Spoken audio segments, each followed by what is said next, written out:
I've had this idea of making a video about my tattoo for some time, and it was mentioned in a comment that I should actually tell the story of my tattoo. Here, my sleeve.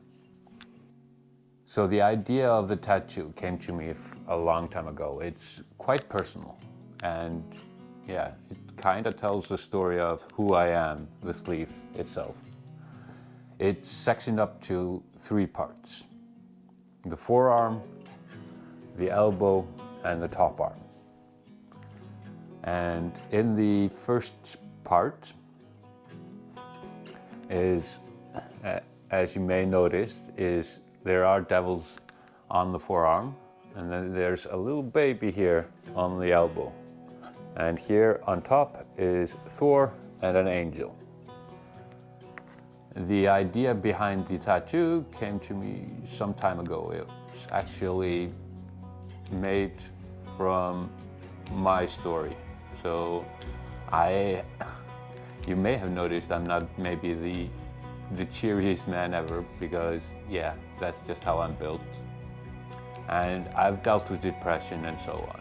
And the demons on my forearms are my demons, and that is actually inspired by Dante's Inferno. The part where the devils are chewing at my arm and going towards the baby. The baby is actually representing myself, and Tor above is my father. My father's name is Bergthor, which explains why I'm Bergthorsson, which is the Icelandic naming convention. And yeah, I put him as Tor, and here on my inner upper arm is a couple of mountains, which in Icelandic is berg, or mountains made out of berg, which is basically just rock. So that rock on. The angel itself is for my mom. My mom's name is Caritas, which is Latin for charity. So yeah, it was quite simple to put her as an angel. And they are both standing above the kid, the baby, me, and keeping an eye on and making sure everything's okay. And guarding it against the demons that are my own. And that is the basic concept of the tattoo. Teachers are the bullies, and pigs still are pigs. When the good guys are the villains are the kids. Better call off your pity party, 'cause they haven't seen nothing yet. Rebels build an army, disarm, move on, forget. Teachers are the bullies, and pigs still are pigs. So the sleeve isn't my only tattoo, but it's my newest tattoo. I started on it in July of 2022, last year, and I finished it this year in May. And it was awesome to get it actually tattooed on myself. It was around about 6 sessions with healing in between, and each session was about 5 hours, and 5 to 6 hours, I think.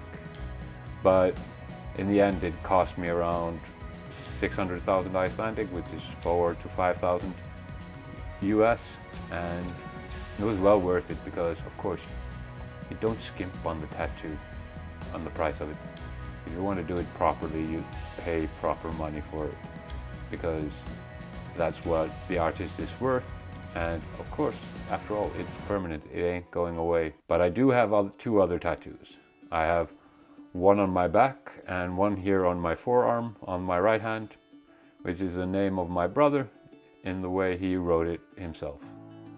His name was actually set on there because of in memory of him, and yeah, he was my older brother and I love him much, but he's gone from me now. But his memory lives on, especially in the tattoo. This ain't where I belong. Hey, look at me, man, what I've become. I've been running east, looking for a sunset, digging deep since '99. What I thought was gone was sitting in my pocket in plain sight. My back piece is actually a reminder for myself of who I am, what I am, and who I want to become. If you look at the picture on the screen now, you can see the sword going down the middle of my back with ivy coming out from the hilt and a ribbon down the middle. That is a visual representation of my name. Val means like fallen, chosen, and it's the same as the first part in Valhalla. So yeah, that's the sword, which reminds of like over a grave. Geir, my second part of my first name, is actually a weapon, but it's not a sword, but I decided to have it as a sword, so it would be cohesion in it. And there comes the sword. Helgi, which is actually a Christian name, which means holy, which kind of funny, but it also means weekend in Icelandic, Helgi. So every time I write, do you want to come over this weekend? It always capitalizes it in Messenger and so on, which is kinda annoying, but sometimes funny. And yeah, that's why it's supposed to look like a cross.